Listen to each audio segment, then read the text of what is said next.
Hello and welcome to another episode of the Mark Rose Podcast. Today I'm coming at you with a solo episode, and I'm going to dive deep into the subject of commitment. Now, not just commitment in the sense of committed romantic relationships, but actually the fear of commitment.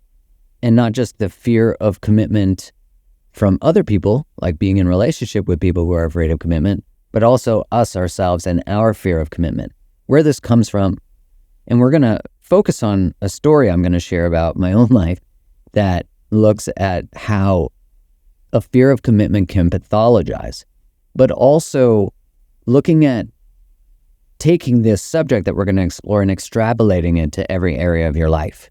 Your fear to commit to a dream, to a possibility, to a relationship, to your purpose, to a goal. All of these are the exact same process, actually.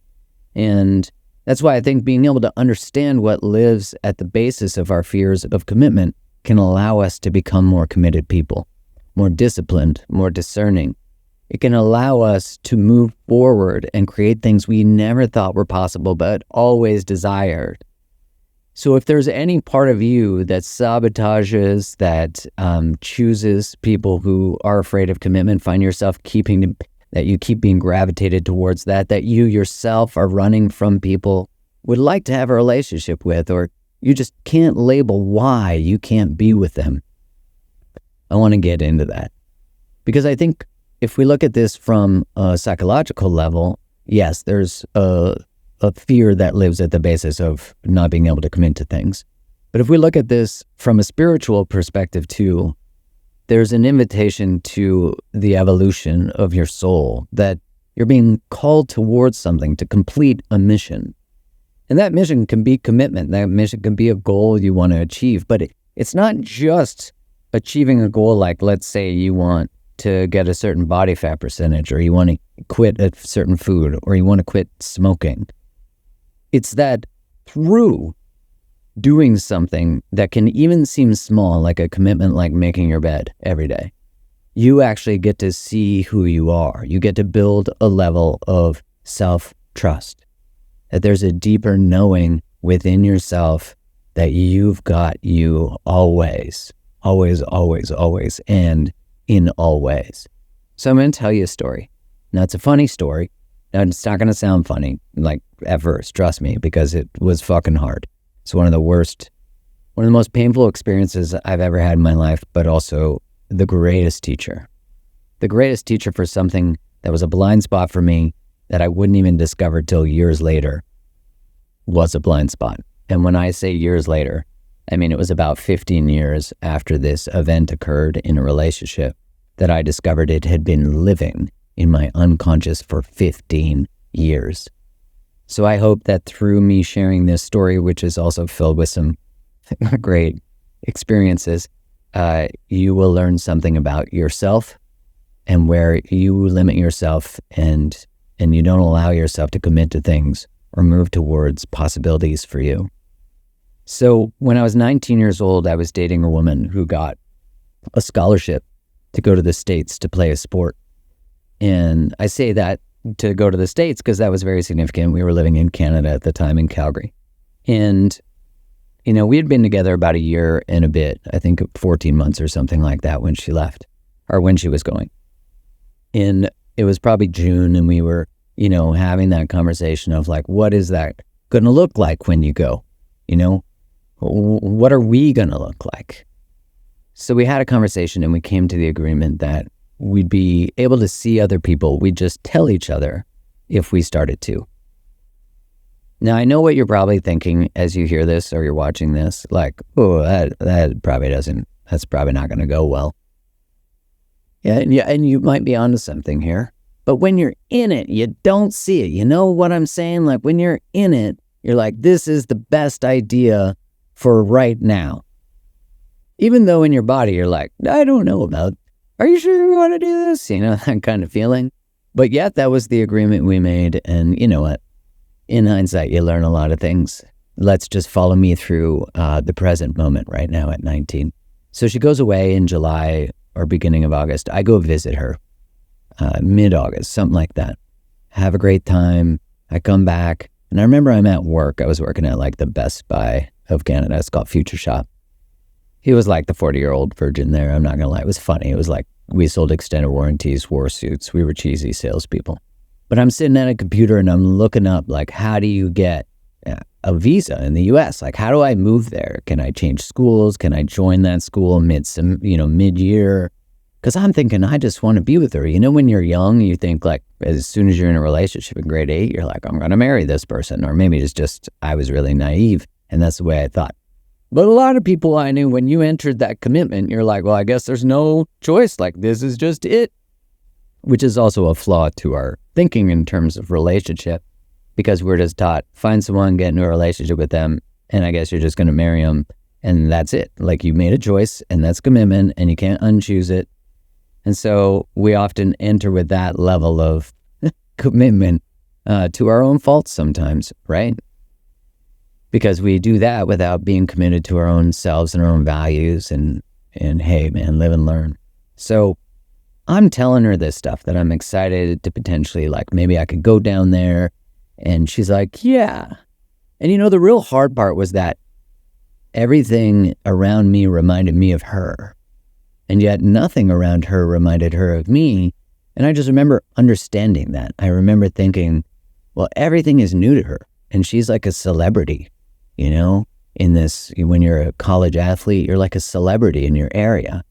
And so she's experiencing all this newness and novelty. And here I am just thinking about her, pining over her, missing her, listening to frickin' Usher, You Got It Bad, Boys to Men, man. I think Water Runs Dry was coming out at the time. End of the Road was the one, though, that, that one always gets you. So she comes back in beginning of October for Canadian Thanksgiving. And she has a really good friend who's also down there, so she comes back too. And they bring a friend. And the friend, he is, just to give you some context, might be a relevant piece of information, he is built like Adonis. He is giant. And he is, I think, the running back for the football team. So I'm like, oh yeah, that seems cool. Like, that's great. I could see a friend of your friend. Oh, he's a friend of both of ours. Oh, awesome. And why is he coming? Oh, he wants to just see what Canadian Thanksgiving's all about. Let me just clarify things for you, people who don't know about Canadian Thanksgiving, or if you're American. It's the exact same thing as American Thanksgiving, basically. We just don't have a sale after, and it's in October. That way, they don't mess with Christmas. It's like a nice space between. You got Halloween right in there. That'll come into play. So she comes back, and I'm at Thanksgiving dinner at her house. And I remember, I'll never forget, I'm sitting down. He's sitting across from me. She's sitting here, to my right. And then her mom and her stepdad are to my left. And I remember as I'm just sitting there eating my fucking potatoes or whatever I was eating, thinking like, there's something going on here. Like, there's something happening here. Like, there's a connection. Now, if you were a man, this is going to be foresight, but if you were a human with boundaries, you probably would have started to be out of there at that point. Throw the table. You're like, well, I'm done with it. Or maybe not throw the table, but you'd be like, oh, this isn't feeling good. And I sat there eating stuffing. And my memory of that night is I'm at the bottom of the stairs of their house and I'm saying goodbye to her, and my vision is blurry. My sight's blurry because I'm crying. And I say to her, like, is this how you tell me? And she essentially says yes. So I get in my car and, back then I didn't have great emotional regulation. So I probably just drove faster or like shifted harder because I was so upset. And I left there different.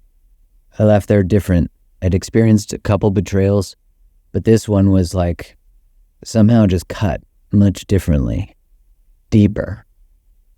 And maybe because after a first betrayal when I was younger, I still believed in people. I still trusted them, that they wouldn't do that to me or to us or to whatever my narrative was. If you haven't heard me talk about cozier sheets before, let me tell you, I'm about to introduce you to the greatest sheets you will ever have touch your body. Anytime someone comes to our house and stays in our guest room, they always want to know, what is the bed situation? What are the sheets that we have? Their sheets, their comforters, their duvets, everything is magic. Their bedding is naturally breathable, it's temperature regulating, it's so damn soft. It's ethically sourced viscose from bamboo. It's incredible. And the brand was featured on Oprah's Favorite Things, but before that, it was featured on Mark's Favorite Things. Like, I discovered this brand years ago before I ever even chatted with them about being a sponsor for the podcast. And because I love their product so much, I asked for an exclusive offer for you, and you get 40% off site-wide. And now they have pajamas. They have like loungewear. So not only do you get to wrap yourself in the experience of the sheets as clothing, but you then get to get into the bed in that. So you're like double wrapped. And so all you got to do to save 40% off site-wide is use the code GROVES at checkout. So just my last name, GROVES. So go to cozyearth.com, COZYEARTH.com, and use the code GROVES, and you get 40% off all their products. Now, most people, when they hear this story, the first response is, I can't believe she did that. And they might use an expletive or a judgment of her character. And although when I was angry and upset, it was hard for me to not have, thoughts of how deeply betraying that was, and just like extremely painful. But I want to point something to you that is maybe one of the most important lessons of this story. And that is that external betrayals almost always occur after giant internal betrayals. And my giant internal betrayal that led to that dinner that I never should have been at was that I never wanted to see other people. I never wanted to open our relationship. And I really should have gotten, if that wasn't the first sign, that I abandoned myself in that agreement. So it wasn't me now at the dinner, it's the abandoned version of me, right? Like, think about that. My soul's going, but you're not honoring yourself. Like, why are we saying yes to this? This isn't going to go well. But of course, my soul's like, well, this lesson will come anyways, so we might as well get it so we can move forward with some boundaries and staying in alignment with our values and ourself. And that we don't compromise ourself in order to maintain a connection that isn't actually even the type of connection I desire, because it's not based on the agreements that are actually from the essence of myself. They're the people-pleasing, not wanting to experience the hurt version of myself, not wanting the relationship to end for, the myriad of reasons, one including that it's painful, but, not being able to say goodbye to somebody when it was time to say goodbye to them. And then instead of doing it consciously and mindfully, at that time of conversation, had I known how to honor myself, I didn't know how to, that I wouldn't have been in that place. And, we were doing the best her and I could do at the time. We were doing the best we could do. We came up with the agreement that was best for us. I'm going to guess, I don't know this to be true, but it was likely she also abandoned herself in that compromised agreement. Right? So both of us are two people who forewent what we truly wanted for fear of disappointing one another or losing one another, and then ended up doing exactly that through perceivably more painful circumstances that probably elicited more shame and embarrassment for both sides of us. Now, I left that dinner, I said, forever changed. I didn't tell everybody about what happened because it's so embarrassing, right? Like, it's so embarrassing. But shortly thereafter is Halloween, and I think Halloween is a poorly timed holiday celebration if you're going through a breakup. Because let's be honest, there's a lot of debauchery happening. There's a lot of opportunities. There's a lot of circulating sexual energy. Those are all great if you're looking for that. If you're heartbroken, not great.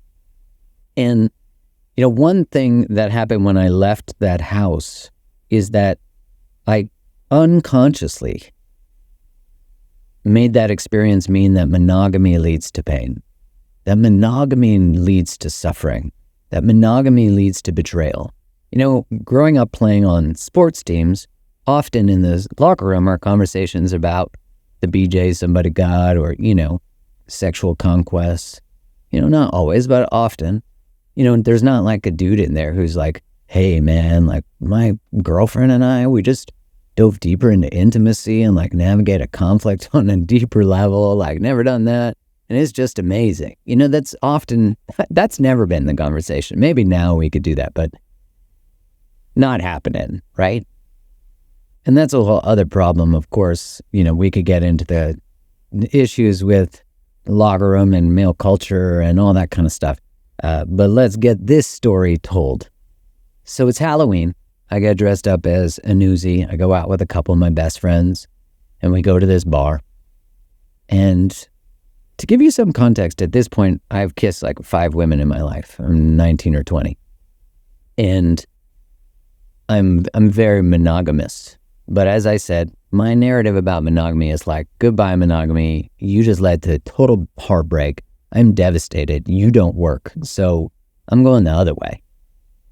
So I make out with some chicks on the dance floor. Never done that in my life. That was fun, fantastic. And I bring a girl home. Now listen, if you've never had a one night stand and you're thinking about having one, there are a lot of ways to have you can do that mindfully for the most part.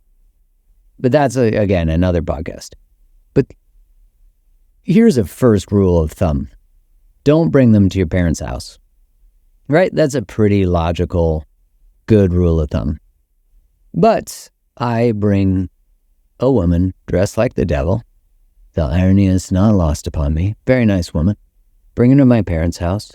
And I'm, we're making out. All systems are go. And I'm like, okay, like, I'm going to do all these amazing things. It's going to be wonderful. I'm talking all the talk. And then I can't get a boner. I can't get an erection.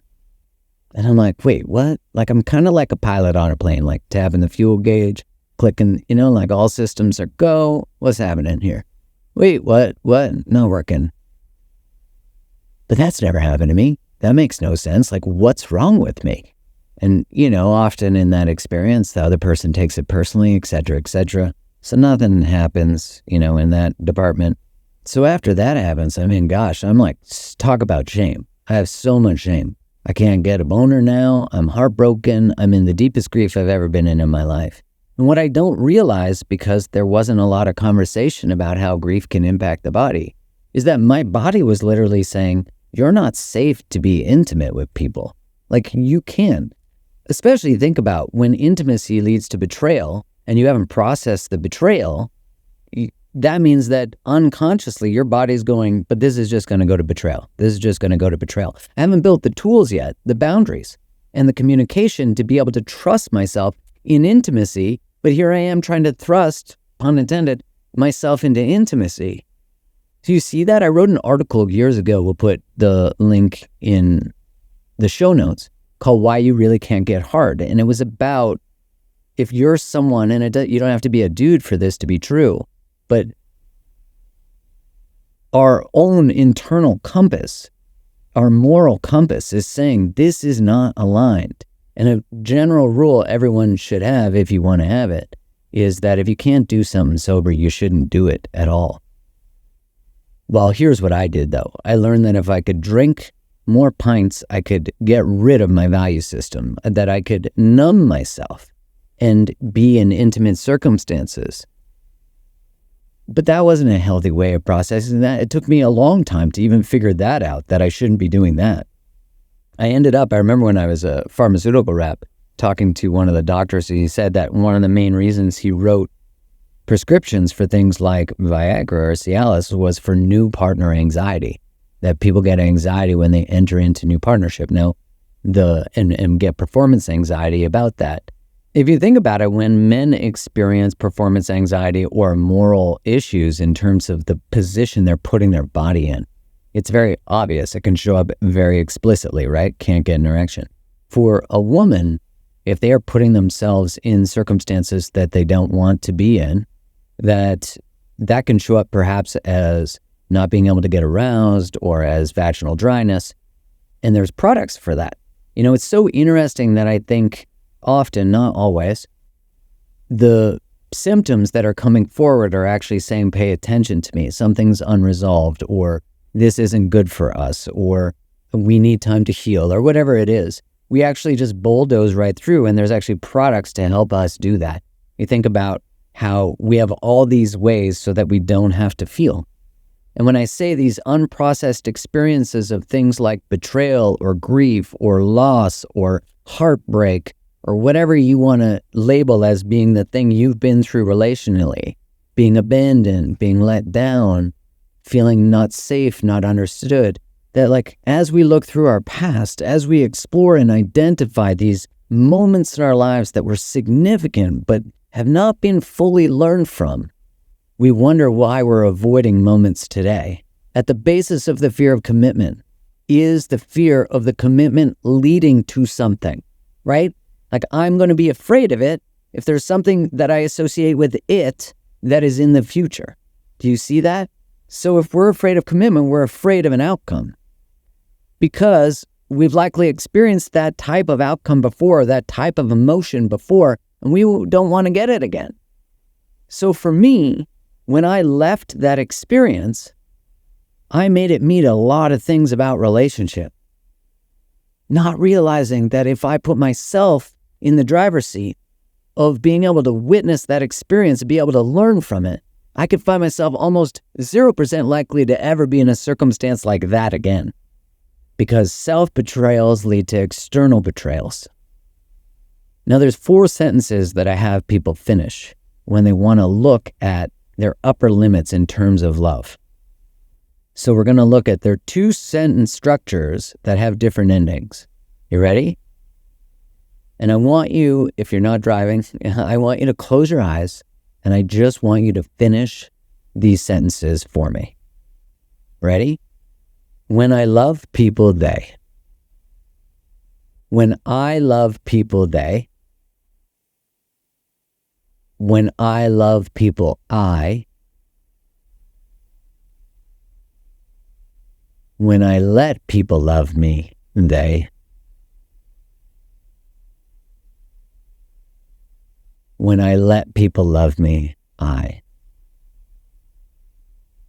Now for me, when I love people, I abandon myself, forget about myself, give up on me, let go of what's important to me. When I let people love me, they betray me. They lie to me. They hurt me. I give you different structures of those sentences so that you can find one that helps you unlock the thing you're afraid of, to let you finish that sentence in a way that you're like, ah.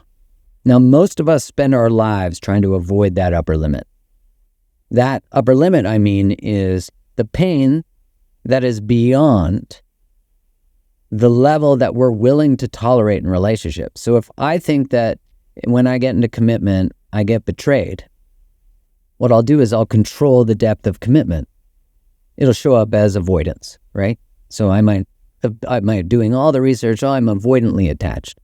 Oh, well, what's at the core of my avoidance? It's that people are going to let me down, they're not reliable, right? Again, coming back to the frameworks that allow us to see the different patterns that show up in relationship so that we can change the pattern. But what happens is my avoidant behaviors, my sabotage, the people I pick, the one-night stands I have, they are all because I don't want to touch this thing again that really hurt. This episode is sponsored by BetterHelp. The holidays are almost here, which means for some of us, the seasonal blues can be coming up. Now, you might be worried about family interactions. Maybe you're dreading the possibility of having some conversations. Maybe you're also worried about finances and gifts and all the other things that can come up during the holiday season. Well, you're definitely not alone, and feeling sad and anxious about it is completely normal. The good news is that there is help and support available. Therapy can be a positive, bright light that can help with all the stress and the swirling thoughts and the anxiety about what could possibly happen, and it can also give you the tools to manage everything that you have going on. Personally, for me, therapy has really helped me work through some of the toughest points in my life and given me a boost that I needed to break through the blocks and reconnect with myself and my truth again. It's been a light in the dark times, that's for sure. So if you're considering therapy, give BetterHelp a try. It's totally virtual, it's convenient, and it fits in easily with your busy holiday schedule. To get started, you can fill out a brief questionnaire, and BetterHelp will match you with a licensed therapist. You can also switch therapists at any time for no additional charge. Find your bright spot this holiday season with BetterHelp. Visit betterhelp.com/groves today and get 10% off your first month. That's BetterHelp, HELP.com/groves. Now, here's the interesting thing. If I was to sit down and really explore the circumstances that led to that dinner, I would have learned that I abandoned myself and that I need boundaries and to learn how to self-express, which would mean that I wouldn't end up in circumstances like that. But if I don't develop the skills that are found in the wisdom of the pain of the experience, then I can't get everything from it. I can't use the material, as we might say in the conversation about alchemy. I can't take the material that life is giving me and work with it and create some gold. When painful memories are still really painful, it's often because we haven't sat with and learned from the experience. So that mindset shift, which I've talked about before, is like, I can't believe that happened to me, to how did that happen for me, right? That's such a simple shift. We hear that a lot in the personal growth space. That shift, remember, moving from victim to being in responsibility and in charge and in discernment and in choice, is not the negating of the experience of victimization. It's not saying there can't be painful things that happen to us. I'm not bypassing or gaslighting that dinner sucked. But I'm saying, if it was in service of my evolution, what is it teaching me? Remember, at the basis of your fear of commitment is the fear of creating circumstances again that you do not want to get to, not seeing that the place that you most want to go towards love, depth, connection, intimacy is the same place where your greatest fear exists. So that's why we have to be able to confront the fear, because it's in the same direction. And left unconfronted, we'll keep doing weaves and we'll keep picking the wrong people. Now, here's how that comes back, though, to being able to trust ourselves in choices. And remember, I said, I want you to extrapolate what I'm teaching you to every area of your life. Now, let's look at if I'm trying to pick a partner and I just don't seem to be drawn to people who want to commit. Interesting. And when they do want to commit, I'm like, I'm not sure about that person. Okay, here's an interesting thing. If I can't trust myself and I don't know that I'm committed to myself, that I honor my own commitments and my own word, how can I trust myself in choices in other people?